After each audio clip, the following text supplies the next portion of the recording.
ആർക്കറിയാം നിങ്ങളെ പെയിൻറ്റിങ് ഇപ്പോൾ ചെയ്യുന്നത് ആൾക്കാർക്ക് ഇഷ്ടപ്പെടില്ല, ആൾക്കാർ മേടിക്കില്ലെങ്കിൽ നിങ്ങൾ ചിലപ്പോൾ you are not meant for this generation. അടുത്തൊരു ജനറേഷനായിരിക്കും നിങ്ങളെ സൃഷ്ടിച്ചിട്ടുണ്ടാവുക നിങ്ങളെ വർക്കുകൾ.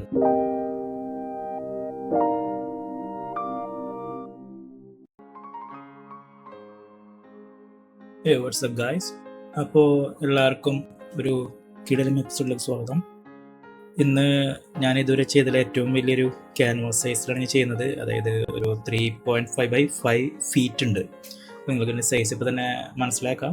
അപ്പോൾ വലിയൊരു സ്ട്രക്ചർഡ് ക്യാൻവാസാണ്. അതുപോലെ തന്നെ ഇത് 3 times, അതായത് 3 ദിവസം പോയിട്ട് കംപ്ലീറ്റ് ചെയ്തൊരു പെയിൻറ്റിംഗ് ആണ്.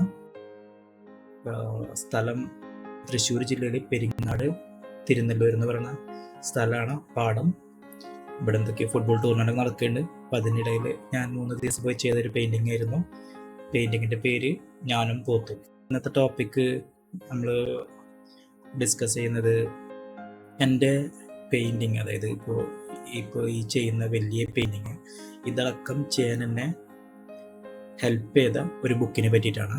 അത് ആർട്ട് ബുക്ക് അല്ലെങ്കിൽ എങ്ങനെ പെയിൻറ്റ് ചെയ്യാന്നുള്ള ബുക്കല്ല. ഞാൻ ബുക്സുകൾ പൊതുവെ വായിക്കാറുണ്ട്. അതിൽ സ്പെഷ്യലായിട്ട് കൂടുതൽ ഞാൻ ഇൻട്രസ്റ്റ് കാണിക്കുന്ന ബുക്കുകൾ ടൈപ്പുകളാണ് ഫിലോസഫി അല്ലെങ്കിൽ മോട്ടിവേഷൻ അങ്ങനത്തെ ബുക്സുകൾ. അപ്പോൾ അതിൽ ഞാൻ വായിച്ചൊരു പുസ്തകമാണ് അറ്റോമിക് ഹാബിറ്റ് എന്നിട്ടുള്ള ഒരു ബുക്കുണ്ട്. ഒരു തോട്ട് പ്രോസസ്സാണ് അല്ലെങ്കിൽ ഒരു ഹാബിറ്റ് ക്രിയേഷനെ കുറിച്ച് സംസാരിക്കുന്ന ബുക്കാണ് അതിൽ. അപ്പോൾ അതിൽ ഞാൻ മുൻപേ ഇംപ്ലിമെൻറ്റ് ചെയ്ത കാര്യമായിരുന്നു. നിങ്ങൾ ഈ വീഡിയോ കാണുന്നുണ്ടെങ്കിൽ നിങ്ങളും ഒരു ആർട്ടിസ്റ്റ് ആയിരിക്കും. ആർട്ടിസ്റ്റ് എന്ന് വെച്ചാൽ വരക്കുന്ന ആൾ മാത്രമല്ല ആർട്ടിസ്റ്റ്. എല്ലാ ഫീൽഡിലും എക്സ്ട്രാ പാഷനോട് ചെയ്യുന്ന എല്ലാ ആക്ടിവിറ്റീസും ആർട്ട് തന്നെയാണ്. അല്ലാതെ പെൻസിലും പേപ്പറും എടുത്ത് പുറത്ത് പോയി ലൊക്കേഷനിൽ വരക്കുന്ന ആൾക്കാർ മാത്രമല്ല ആർട്ടിസ്റ്റ്.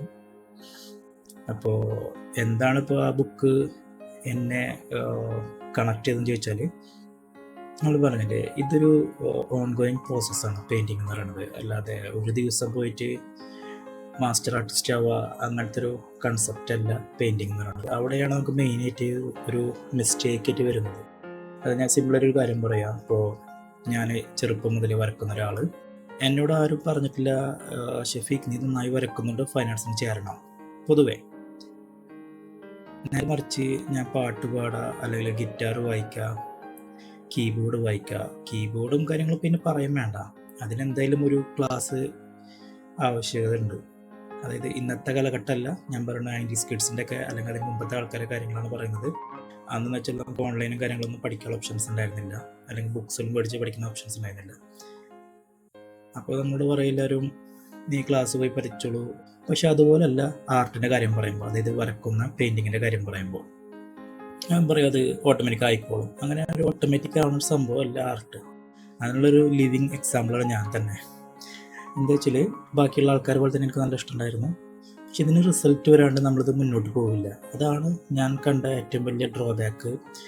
എല്ലാ ആർട്ടിസ്റ്റുകളും അത് തന്നെ നന്നായി വരക്കുന്ന ആൾക്കാരും ഒരു ടൈം എത്തുമ്പോൾ ഗിവ് അപ്പ് ചെയ്യണത്. എല്ലാവരും അതിൽ ഓക്കെ അതിൽ നിന്നൊരു ഏണിങ് വരച്ച് നല്ലൊരു കാര്യമാണ്. പക്ഷേ അത് എത്രത്തോളം ഫീസിബിളാണ് അല്ലെ എത്രത്തോളം ടൈം എടുക്കുന്ന നമുക്കൊരു ഐഡിയ ഉണ്ടാവില്ല. നമ്മൾ കാണുന്നവരൊക്കെ ചോദിക്കാറുണ്ട് എത്ര പൈസ ഉണ്ടാക്കി, എത്ര വിറ്റ് പോയി. അപ്പോൾ നിങ്ങൾക്ക് വിറ്റ് പോകുന്നതാണോ മെയിൻ മോട്ടീവ്, അല്ലെങ്കിൽ ചെയ്യുന്ന പ്രോസസ്സാണോ ഹാപ്പിനെസ് തരുന്നത്? അപ്പോൾ എനിക്ക് എന്നെക്കുറിച്ച് പറയുകയാണെങ്കിൽ എൻ്റെ പെയിൻറ്റിങ്സ് വളരെ കുറച്ച് വിറ്റ് പോയിട്ടുള്ളൂ. അതോട് നിങ്ങൾ വിഷമിക്കുകയാണോ, അതോട് നിങ്ങൾ നിർത്തി പോവുകയാണോ എന്നുള്ളത് ചോദിച്ചാൽ ഞാൻ ഒരിക്കലും നിർത്താൻ പോകുന്നില്ല. എന്താ വെച്ചാൽ എനിക്ക് ഇതിൻ്റെ പ്രോസസ്സാണ് ഇഷ്ടം. അതുപോലെ എൻജോയ് ദ ജേണി, അല്ലാതെ ഡെസ്റ്റിനേഷൻ അല്ല നമ്മൾ എൻജോയ് ചെയ്യേണ്ടത്.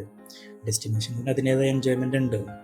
പക്ഷേ നമ്മൾ ആ പോകുന്നൊരു യാത്ര ഉണ്ടല്ലോ വരക്കുക, അത് മെറ്റഫറിക്കലി ഞാൻ പറയുന്നത്, നമ്മൾ ആ ഒരു ട്രാവൽ ആസ് എ പെയിൻറ്റർ നമ്മളൊരു സക്സസ്ഫുൾ എസ്റ്റാബ്ലിഷ് ആർട്ടിസ്റ്റ് ആവുന്നവരെ അതുവരെയുള്ള ജേണി നിങ്ങൾ എൻജോയ് ചെയ്യണം വേണ്ടത്. അല്ലാതെ ഇത് വിറ്റ് പോകണം, കാശാക്കണം. അപ്പോൾ പിന്നെ നമ്മൾ ഒരു മെറ്റീരിയലിസ്റ്റിക്കായി മാറി, അല്ലെങ്കിൽ നമ്മൾ കൊമേഴ്ഷ്യൽ പർപ്പസൊക്കെ കാണുന്നത്. അപ്പോൾ എന്താ ഉണ്ടാവുന്നത് വെച്ചാൽ നമ്മുടെ ക്രിയേറ്റീവ് സൈഡ് നേരെ അവസാനിക്ക് ചെയ്യുന്നത്. അതായത് നിങ്ങൾ എൻജോയ് ചെയ്യുന്നത്. പിന്നെ നിങ്ങൾ ഇതിൽ നിന്ന് പൈസ ഉണ്ടാക്കുന്ന കാര്യങ്ങളായി പിന്നെ ശ്രദ്ധിക്കുക. ഓഫ് കോഴ്സ് നിങ്ങളിത് ഫുൾ ടൈം ആർട്ടിസ്റ്റാണ് പ്ലാൻ ചെയ്യുകയാണെങ്കിൽ ഇതൊരു മാറ്ററാണ്. പക്ഷേ ഞാനൊക്കെ എന്താ ചെയ്തതെന്ന് വെച്ചാൽ എനിക്ക് ഫൈൻ ആർട്സ് പഠിക്കാനുള്ള പ്രിവിലേജ് ഉണ്ടായിരുന്നില്ല. പക്ഷെ ഞാൻ സ്വന്തമായിട്ട് പഠിച്ച് ഇഷ്ടംപോലെ സോഴ്സുകളുണ്ട്, കുറേ കണക്ഷൻസ് ഉണ്ട്, കുറേ ആർട്ടിസ്റ്റുകളായിട്ട് ഫൈൻ ആർട്സ് പഠിച്ചവരും അല്ലാത്ത ആർട്ടിസ്റ്റുകൾ കുറേ പരിചയമുണ്ട്. ഈ പറഞ്ഞ പോലെ തന്നെ ഫൈൻ ആർട്സ് ചെയ്തുകൊണ്ട് മാത്രം ആർട്ടിസ്റ്റ് ആവണമെന്നില്ല.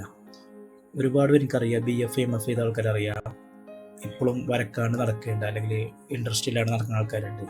അപ്പോൾ എവിടെയാണ് ആ മിസ്റ്റേക്ക് വരുന്നത്? അതാണ് നമ്മൾ എല്ലാത്തിനും ഒരു കൊമേഴ്ഷ്യൽ പർപ്പസ് കാണുമ്പോൾ നമ്മൾ അതിലേക്ക് ഡൂമായി പോവുകയും ചെയ്യുന്നത്. അപ്പോൾ ഈ ബുക്കിൽ പറയുന്ന സംഭവം എന്താ വെച്ചാൽ, നമ്മൾ ഹാബിറ്റ് ക്രിയേഷനെ കുറിച്ച് പറഞ്ഞാണ്. അതായത് പെർ ഡേ ഒരു പെർസെൻറ്റേജ്, അതായത് നിങ്ങൾ എന്തെങ്കിലും ഒരു സ്കെച്ച് ചെയ്യാൻ നോക്കാം. അറ്റ്ലീസ്റ്റ് ഒരു 2008-2009 ടൈമിൽ ഞാൻ റിച്ചാർഡ് ഷ്മിഡ് എന്നുള്ള ആർട്ടിസ്റ്റിനൊക്കെ കാണുന്നത്, അവരെ വർക്കുകളൊക്കെ കാണുന്നുണ്ടെങ്കിൽ അന്ന് മുതലുള്ള ആഗ്രഹങ്ങൾ എനിക്ക്. റിച്ചാർഡ് ഷ്മിഡ് എന്ന് പറയുമ്പോൾ അങ്ങനെ കുറച്ചടുത്ത് മരിച്ചു പോയി. അങ്ങനെ വർക്ക് എന്ന് വെച്ചാൽ പോർട്രേറ്റ് ചെയ്യും, ഫിഗറേറ്റീവ് ചെയ്യും, ലാൻഡ്സ്കേപ്പ് ചെയ്യും, എല്ലാ വർക്കുകളും ചെയ്യും. അങ്ങനെ പേരിൽ നല്ല ഫേമസ് ബുക്കുകളുണ്ട്. ഞാൻ അതിൻ്റെ ലിങ്ക് ഞാൻ കൊടുക്കാം. അപ്പോൾ പെയിൻറ്റിങ് എന്ന് പറയുമ്പോൾ ഞാൻ പറഞ്ഞത്, ഞാനിപ്പോൾ 2011 അല്ലെങ്കിൽ 2008 റിച്ചാർഡ് ഷ്മിഡിനെ അറിയുമ്പോൾ ഇങ്ങനത്തെ ഒക്കെ ലൊക്കേഷൻ ചെന്ന് പെയിൻറ്റിങ് ചെയ്യാന്ന് പറയുന്നത് എൻ്റെ വെറും ഒരു ഡ്രീമായിരുന്നു. ഇത് എനിക്കറിയില്ല, അത് നടക്കില്ലെന്നറിയില്ല, പക്ഷേ എനിക്ക് ഭയങ്കര ആഗ്രഹമായിരുന്നു. ഈ ഒരു പെയിൻറ്റിങ് എൻ്റെ മാസ്റ്റർ പീസ് എന്നല്ല ഞാൻ ഇപ്പോൾ പറഞ്ഞു വരുന്നത്, അതല്ലെങ്കിൽ ആർക്കും ചെയ്യാൻ പറ്റില്ല, ഭയങ്കര സംഭവം ചെയ്തതല്ല. 2011-2008 ഷെഫീഖിന് വെച്ച് നോക്കുമ്പോൾ ഇത് വളരെ വലിയൊരു സംഭവമാണ്. ഈ പെയിൻറ്റിങ് ഇത്രയും വലുത് ലൊക്കേഷൻ പോയി ചെയ്യുക എന്നുള്ളത്. 2011 ഞാൻ ഫസ്റ്റായിട്ട് എൻ്റെ ഒരു പ്ലെനർ പെയിൻറ്റിങ് ചെയ്തത് വളരെ ചെറുത് കണ്ണൂത്ത് പാടത്ത് പോയി ചെയ്തിട്ടുള്ളതാണ്. അപ്പോൾ അതിൽ നിന്ന് ഞാൻ 2017 സീരിയസ് ആയിട്ട് ലൈഫിൽ നിന്ന് ചെയ്യാൻ തുടങ്ങിയത് പെയിൻറ്റിങ്. അപ്പോൾ അവിടെ നിന്ന് ഇങ്ങനെ പോയിക്കൊണ്ടിരിക്കണം. അതായത് ഡെയിലി എന്തെങ്കിലും സ്കെച്ച് അല്ലെങ്കിൽ അറ്റ്ലീസ്റ്റ് പഠിക്കെങ്കിലും ചെയ്യുന്നെങ്കിൽ ആർട്ടിനെ കുറിച്ചിട്ട്. അപ്പോൾ നമ്മൾ ഡെയിലി ഒരു പെർസെൻറ്റേജ് നിങ്ങളെ വർക്ക് സ്പെൻഡ് ചെയ്യണമെങ്കിൽ, ഇപ്പോൾ എല്ലാവരും ക്ലാസിക്കലായിട്ട് പല സംഭവം എനിക്ക് സമയമില്ല, ഭയങ്കര പാഷനാണ്. ആർക്കും സമയമില്ല, എല്ലാവർക്കും അവരുടേതായ കുറേ കാര്യങ്ങളുണ്ട്. പക്ഷേ നമ്മൾ റിസൾട്ട് വരാൻ തുടങ്ങുമ്പോഴാണ് നമുക്ക് അതിൽ കൂടുതൽ ഇൻട്രസ്റ്റ് വരുള്ളൂ. എങ്ങനെയാണ് വരിക? നമ്മൾ പഠിക്കണം. അപ്പോൾ പെയിൻറ്റ് ഇപ്പോൾ എല്ലാവരും പറയും എനിക്ക് നിങ്ങളെ പോലെ പുറത്ത് പോയി പെയിൻറ്റ് ചെയ്യാനൊന്നും പറ്റില്ല. ഓക്കെ, എനിക്കും പറ്റില്ല. പക്ഷെ ഞാനത് വെച്ച് വെറുതെ ഇരിക്കല്ല ചെയ്യുക. വീട്ടിൽ എന്തെങ്കിലും പഠിക്കാൻ നോക്കും, അല്ലെങ്കിൽ ബുക്സ് റെഫർ ചെയ്യും, അല്ലെങ്കിൽ സ്കെച്ച് ചെയ്യും, കൺസെപ്ഷ്യൽ ആർട്ട് വർക്കിനെ വെച്ച് റെഫറൻസ് ചെയ്യാൻ നോക്കും. ഇതെന്ന് വെച്ചാൽ എൻ്റെ സാനിറ്റിക്ക് ചെയ്യുന്ന പെയിൻറ്റിങ്സാണ് ഈ ലൊക്കേഷനിൽ പോയി ചെയ്തത്. അതായത് എന്തെങ്കിലും ഞാൻ ചെയ്തിരിക്കണം എൻ്റെ ഒരു ഹാപ്പിനെസ്സിന് വേണ്ടിയിട്ട്. എൻ്റെ കസിൻസൊക്കെ പറയും ഞാൻ പെയിൻറ്റ് ചെയ്താൽ എൻ്റെ കൈ വറക്കുന്ന ഒരു സാർക്കാസാണെങ്കിലും എനിക്കത് ഭയങ്കര ഇഷ്ടമാണ് സംഭവം. എന്താ വെച്ചാൽ സത്യമാണ്, നമ്മളതൊരു അഡിക്ഷനായി മാറും. അഡിക്ഷൻ എന്ന് പറയുന്നത് നമ്മൾ ഈ പറഞ്ഞ പോലെ ഈ ബാഡ് അഡിക്ഷൻ മാത്രമല്ല ഉള്ളത്, ഗുഡ് അഡിക്ഷൻസും ഉണ്ട്. അപ്പോൾ എനിക്കിത് ഗുഡ് അഡിക്ഷൻ ആണ്, പക്ഷെ അത് മറ്റുള്ളവർ കാണുമ്പോൾ അത് ഗുഡ് ബാഡ് എന്ന് എനിക്കറിയില്ല. പക്ഷെ അത് അവരുടെ ചോയ്സാണ്, അവർക്കാണ് തോന്നുന്നത്. ഈ ബുക്കിൽ പറയുന്ന ടോപ്പിക്ക് നമ്മൾ ഒരു 1% ഡെയിലി സ്പെൻഡ് ചെയ്താൽ നമുക്ക് നല്ല ഇമ്പ്രൂവ്മെൻ്റ് ഉണ്ടാവും. ഇത് തന്നെയാണ് ഞാൻ കാലങ്ങളിൽ ചെയ്തുകൊണ്ടിരിക്കുന്നത്. അപ്പോൾ അതുകൊണ്ടാണ് ഞാൻ പറഞ്ഞത്, എനിക്ക് ഈ പെയിൻറ്റിങ് ഇത്ര വലുത് ചെയ്യാൻ പറ്റിയത് ഈ ബുക്കിൽ പറഞ്ഞ കൺസെപ്റ്റാണ് മെയിൻ സംഭവം എന്നെ ഡ്രിവൺ ചെയ്തത്. പിന്നെ നിങ്ങൾക്ക് പറ്റുമെങ്കിൽ ആ ബുക്ക് വായിച്ച് പഠിക്കുക. ആർട്ടിനെ കുറിച്ചിട്ടുള്ള സംഭവമല്ല, പക്ഷേ ഇറ്റ്സ് എ ഗുഡ് തോട്ട്. നിങ്ങൾ തുടങ്ങിയതിൽ നല്ലൊരു ഔട്ട്പുട്ട് എക്സ്പെക്റ്റ് ചെയ്യുക. നിങ്ങൾ പറയില്ലേ, ഞാൻ എൻ്റെ ഇത്രയും ടൈം വേസ്റ്റ് ചെയ്ത് തോന്നി, ഞാൻ ഇനിയിപ്പോൾ എന്താ ചെയ്യുക? നിങ്ങൾക്കറിയാം, ഞാൻ പലപ്പോഴും വാൻ ഗോഗിനെ അല്ലെങ്കിൽ വേറെ ആർട്ടിസ്റ്റിനെ കുറിച്ച് ഇതിൽ ഡിസ്കസ് ചെയ്യാറുണ്ട്. ഇപ്പോൾ വാൻ ഗോഗ് എന്ന ആൾ അങ്ങേരുടെ പെയിൻറ്റിങ് കരിയർ 10 വർഷമായിരുന്നു. 27ാമത്തെ വയസ്സിൽ അങ്ങേര് പെയിൻറ്റിങ് തുടങ്ങുന്നത്. നമ്മൾ പറയും 15-12 വയസ്സിലൊക്കെ തുടങ്ങിയില്ലെങ്കിൽ പെയിൻറ്റർ ആവില്ല എന്ന് പറയും. അതൊക്കെ വെറുതെ തോന്നലാണ്. അങ്ങേര് തുടങ്ങി 37 വയസ്സാകുമ്പോഴത്തേനും അങ്ങേരെ ലൈഫ് എൻഡായി. ഓക്കെ, അതിനുള്ളിൽ എത്രത്തോളം പെയിൻറ്റിങ് അങ്ങേര് ചെയ്ത്. അപ്പോൾ നമ്മൾ പലപ്പോഴും പറയും എനിക്ക് മെറ്റീരിയൽസ് തുടങ്ങിയ പൈസ അല്ല. ഓക്കെ, നിങ്ങൾക്ക് വേറൊരു ജോബ് സൈഡ് ഹസിൽ ഉണ്ടെങ്കിൽ നിങ്ങൾക്ക് ഇതിൽ പെയിൻറ്റിങ്ങിനുള്ള ഇൻവെസ്റ്റ് ചെയ്യാൻ പറ്റും. ഇപ്പോൾ എനിക്കും എൻ്റെ സ്കൂൾ ടൈമിലൊക്കെ പെയിൻറ്റിങ് ചെയ്യുന്ന ആഗ്രഹം, പക്ഷേ എൻ്റെ ഇൻവെസ്റ്റ് ചെയ്യാൻ പൈസ ഉണ്ടായിരുന്നില്ല. ജോലിയൊക്കെ ആയപ്പോഴും എനിക്ക് നല്ല മെറ്റീരിയൽസും കാര്യങ്ങളൊക്കെ ഇൻവെസ്റ്റ് ചെയ്യാൻ പറ്റിയത്. അത് ഒരു സംഭവം തന്നെയാണ് ഇതിൽ ആർട്ടിൽ. അവിടെയാണ് നമ്മളിത് വിറ്റാൽ കൊള്ളാം, എത്ര പൈസ ഇൻവെസ്റ്റ് ചെയ്ത് നോക്കുന്നത്. അതിലുപരിയായിട്ട് നിങ്ങൾ ഒരു കാര്യം ആലോചിച്ചൊക്കെ, ഇപ്പോൾ വാൻ ഗോഗ് ജീവിച്ചിരിക്കുമ്പോൾ ഒരെണ്ണം വിറ്റുപോയിട്ടുള്ള ഒരു പെയിൻറ്റിങ് ഉണ്ട്. അത് വെച്ചിട്ട് ആ മനുഷ്യനെ ആലോചിക്കണം, മതി ഇനി ഞാൻ പെയിൻറ്റ് ചെയ്യണില്ല, ഞാൻ നിർത്തി എൻ്റെ കരിയറിന് ആലോചിച്ചിട്ട് ഇന്നത്തെ ഇത്രയും മനോഹരമായ വാൻ ഗോഗിൻ്റെ പെയിൻറ്റിങ്സുകൾ ഉണ്ടാവുമോ? നിങ്ങളൊന്ന് ആലോചിച്ച് നോക്കിയാൽ. ഞാൻ പലപ്പോഴും ആലോചിക്കുന്ന കാര്യങ്ങളാണ്. എന്നോട് പലരും ചോദിക്കുന്നത് എത്ര പെയിൻറ്റിങ്സ് വിറ്റുപോയിട്ടൊന്നും വിറ്റുപോയില്ല. ഞാൻ പറയും, എന്തിനാണ് ടെൻഷൻ അടിക്കുന്നത്? ഇത്രയും നല്ല ആർട്ടിസ്റ്റുള്ള വർക്കുകൾ വിറ്റുപോയിട്ടില്ല. പക്ഷേ അവർ അടുത്ത ജനറേഷനിലാണ് എവർഗ്രീനായിട്ട് മാറിയിട്ടുള്ളത്. ആർക്കറിയാം, നിങ്ങളെ പെയിൻറ്റിങ് ഇപ്പോൾ ചെയ്യുന്നത് ആൾക്കാർക്ക് ഇഷ്ടപ്പെടില്ല, ആൾക്കാർ മേടിക്കില്ലെങ്കിൽ നിങ്ങൾ ചിലപ്പോൾ you are not meant for this generation.